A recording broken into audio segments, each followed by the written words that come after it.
وصحبه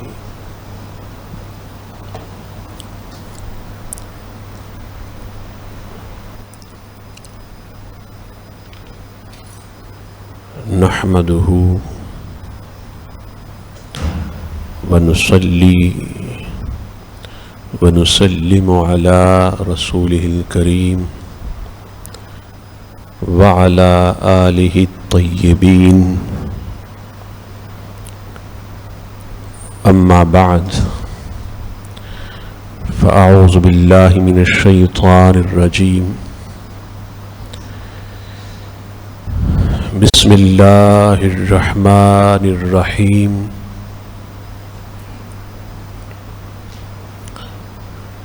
والنجم إذا هوى صدق الله العظيم وبلغنا الرسول النبي الأمي المكين المجيد الرؤوف الرحيم ونحن على ذلك لمن الشاهدين والشاكرين والحمد لله رب العالمين.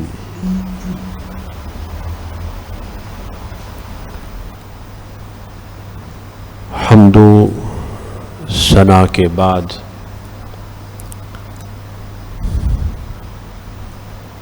آج کی خطاب کا آغاز میں خواجہ خواجگاں معین عارفاں و زاہداں و سالکاں و محباں و محبوباں و چشتیاں سیدنا و سندنا السید السند خواجہ معین الدین حسن اجمیری سنجری علیہ رحمت القوی کی اس منقبت سے کر رہا ہوں جو منقبت شہنشاہ سخن اعلی حضرت کے برادر اصغر مولانا حسن رضا خان علیہ رحمت المنان نے آپ کی شان میں لکھی. آپ نے فرمایا آپ بھی اس میں میرے ساتھ شامل ہو جائیں. خواجہ ہند وہ دربار ہے اعلیٰ تیرا کبھی محروم نہیں مانگنے والا تیرا. خواجہ ہند وہ دربار ہے اعلیٰ تیرا کبھی محروم نہیں مانگنے والا تیرا. کیوں نہ بغداد میں جاری ہو کیوں نہ بغداد میں جاری ہو تیرا چشمہ فیض. کیوں نہ بغداد میں جاری ہو تیرا چشمہ فیض. بحر بغداد کی ہے بحر بغداد کی ہے نہر ہے دریا تیرا نہر ہے دریا تیرا. جب سے تو نے قدم غوث لیا ہے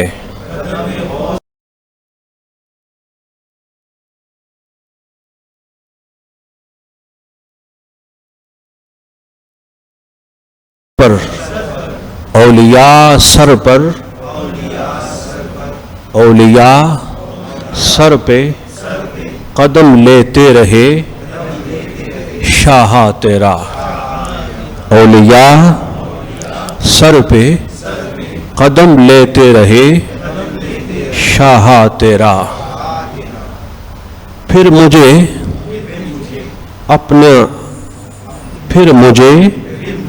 اپنا در پاک دکھا دے، اپنا پاک دکھا دے پیارے، آنکھیں پر نور ہو پھر دیکھ کے جلوہ تیرا، آنکھیں پر نور ہو پھر دیکھ کے جلوہ تیرا۔ محی الدین غوث ہیں اور خواجہ معین الدین ہیں، محی الدین غوث ہیں اور خواجہ معین الدین ہے۔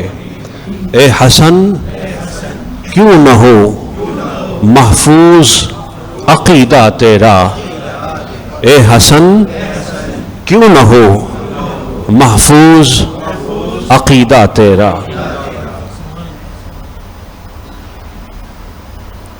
اس منقبت میں بہت سے پیغام ہیں، لیکن ایک پیغام جو اس وقت امت مسلمہ کی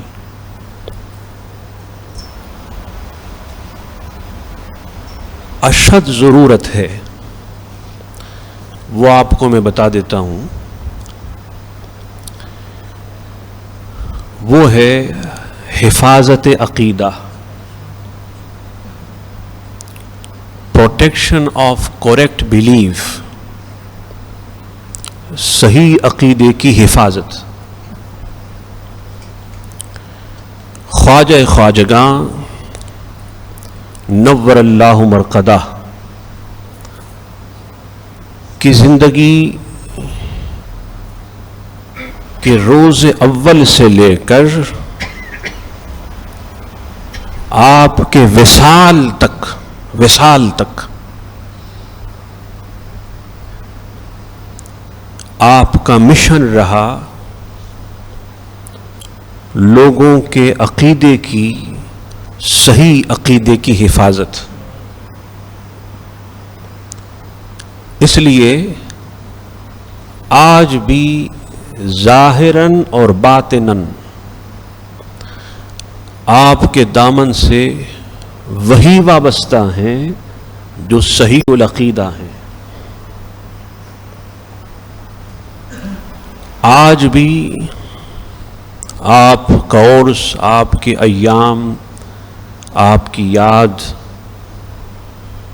اور آپ کی سیرت کا بیان وہاں ہوتا ہے، زندگی کے مختلف درخشندہ پہلو وہاں بیان ہوتے ہیں، جہاں عقیدے کی صحت بھی ہے اور عقیدے کی حفاظت بھی ہے۔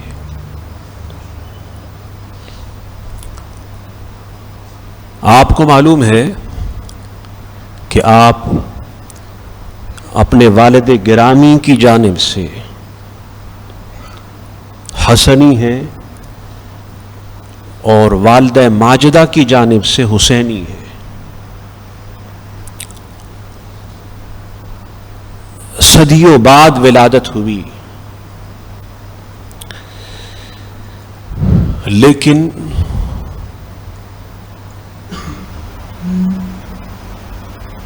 سادات کا فیضان، حسنی حسینی فیضان پہ زمانے اثر انداز نہیں ہوتے، اس پر مکان اثر انداز نہیں ہوتے، اس پہ فاصلے اثر انداز نہیں ہوتے، اس پہ ظاہر کی دوریاں اثر انداز نہیں ہوتی۔ سو آج بھی حسنین کریمین کا فیضان ویسے ہی جاری ہے، جیسے صدیوں سے جاری ہے. کمزوری فیض لینے والوں میں ہے، کمزوری فیضان کو حاصل کرنے والوں میں ہے. فیض عطا کرنے والے اس وقت بھی کامل تھے اور آج بھی کامل ہے. مرور زمانہ سے اور بعد مکان سے نہ فیض متاثر ہوا اور نہ یہ ممکن ہے. سو آپ کی تربیت ایک دینی روحانی ماحول میں ہوئی. آپ کی تربیت میں بہت بڑا دخل آپ کی والدہ ماجدہ کا ہے.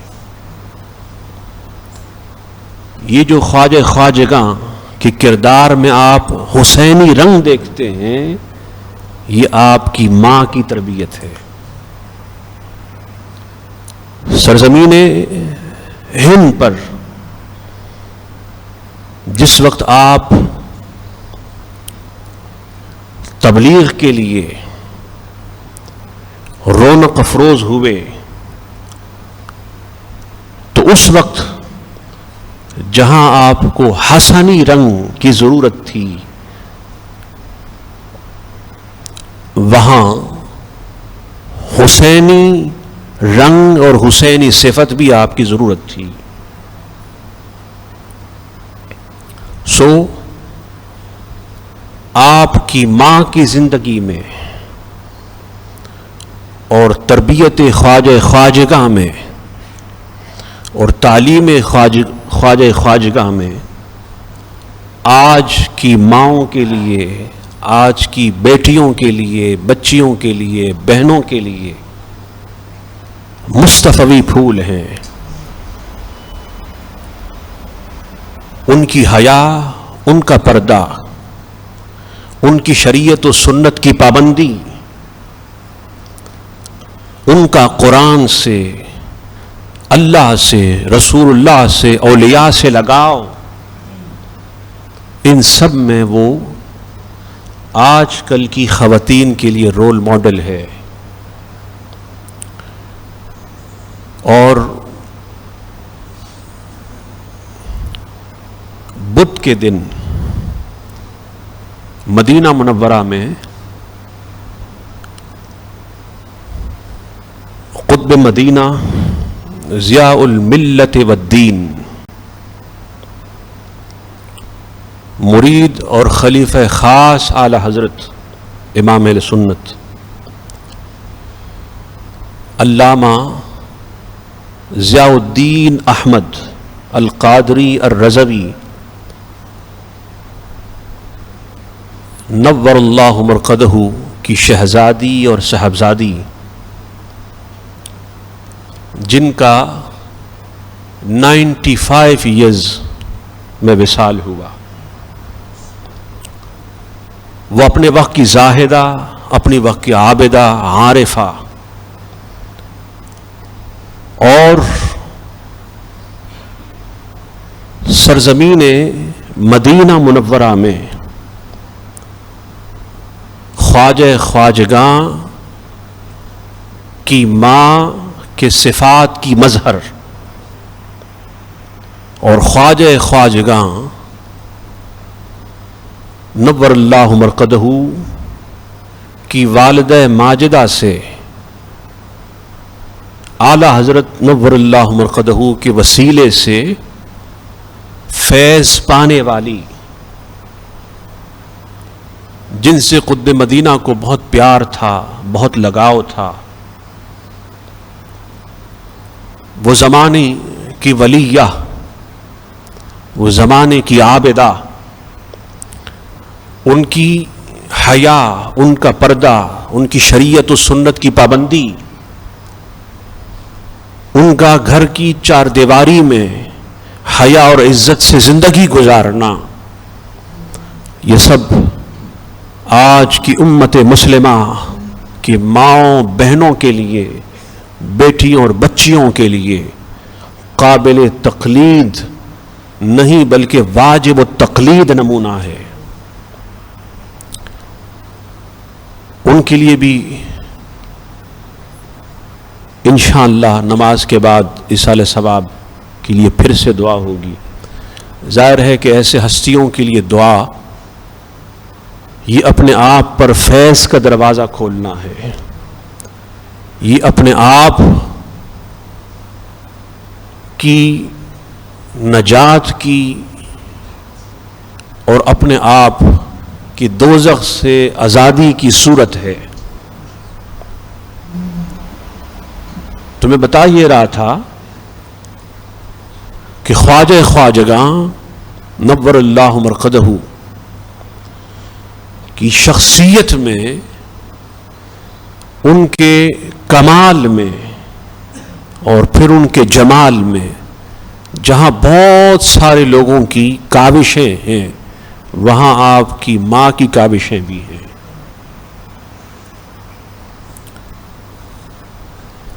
پڑھتے رہے بیعت کی، یہ سب آپ سنتے رہتے ہیں.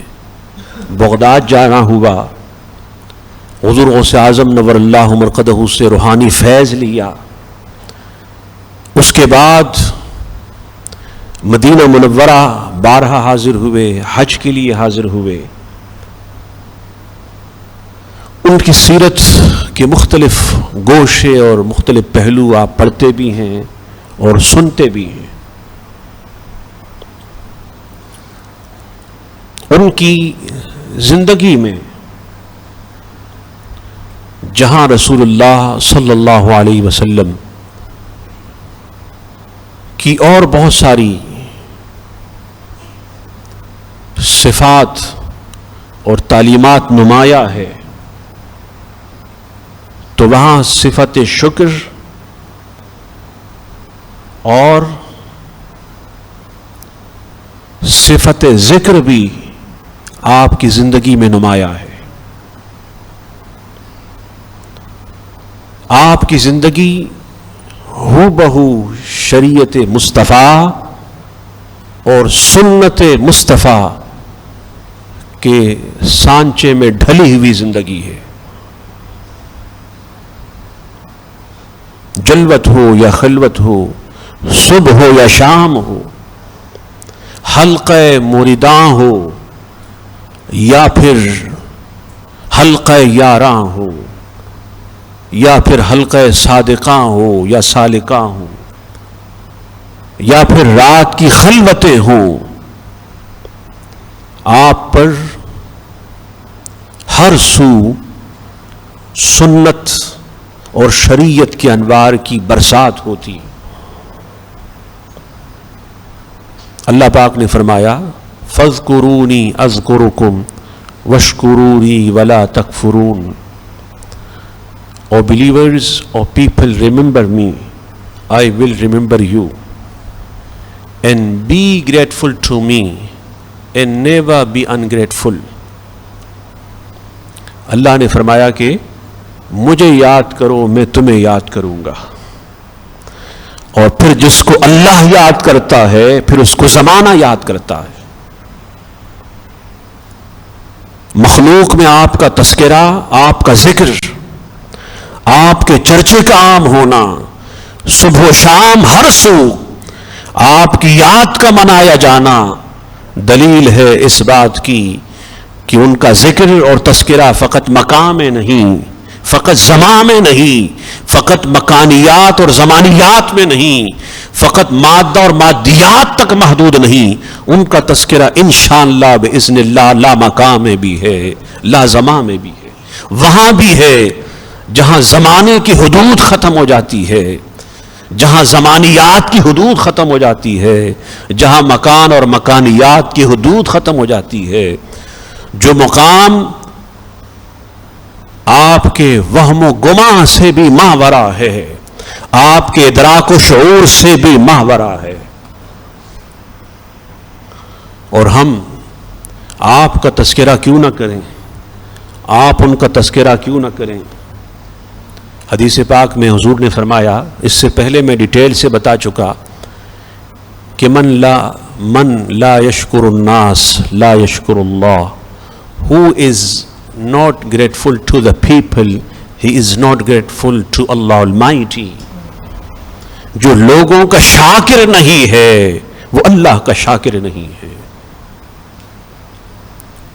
آپ نے امت مسلمہ کے عقیدے کی حفاظت کی، ان کے عمل کی حفاظت کی، ان کو مصطفی وحدت میں اور وحدت مصطفیٰ کی لڑی میں پرویا، ان کو مصطفی تنظیم عطا کی، ان کو مصطفی نظم دیا، ان کو مصطفی نسق دیا، ان کو مصطفی اتحاد دیا، ان کو مصطفی سوچ دی. اور اعلی حضرت نے تو صدیوں بعد فرمایا نا، زبان قال سے انہیں جانا انہیں مانا، نہ رکھا غیر سے کام، للہ الحمد میں دنیا سے مسلمان گیا. صدیوں بعد زبان قال سے، لیکن زبان حال سے خواجہ بھی اسی کو گنگنا رہے تھے. ان کا مشن یہ تھا کہ لوگوں مصطفیٰ کو مانو، مصطفیٰ کو جانو، اور بس غیر سے کٹ کے دامن مصطفیٰ سے وابستہ ہو جاؤ. یہ ان کی زندگی کا مشن تھا. یہی وجہ ہے کہ جب وصال ہوتا ہے تو پیشانی پہ لکھا جاتا ہے حبیب اللہ مات فی حب اللہ. یہ اللہ کے دوست ہے اور ان کا وصال بھی اللہ کی محبت میں ہوا ہے. ان کا جینا بھی عشق مصطفیٰ، ان کا مرنا بھی عشق مصطفیٰ، ان کی تبلیغ بھی عشق مصطفیٰ، ان کی تدریس بھی عشق مصطفیٰ، ان کا افہام و تفہیم بھی عشق مصطفیٰ، ان کا حفظ و تحفیظ بھی عشق مصطفیٰ. الغرض ان کا عالم دنیا میں ہونا عشق مصطفیٰ میں ہے، عالم برزخ میں ہونا عشق مصطفیٰ میں ہے، اور انشاءاللہ جب قیامت کے دن عالم حشر میں اٹھیں گے تو وہ بھی عشق مصطفیٰ میں ہوگا. یہ سب اس لیے ہے کہ جان ہے عشق مصطفیٰ، روز فضو کرے خدا، جس کو ہو درد کا مزہ، ناز دوا اٹھائے کیوں، وما علینا الا البلاغ.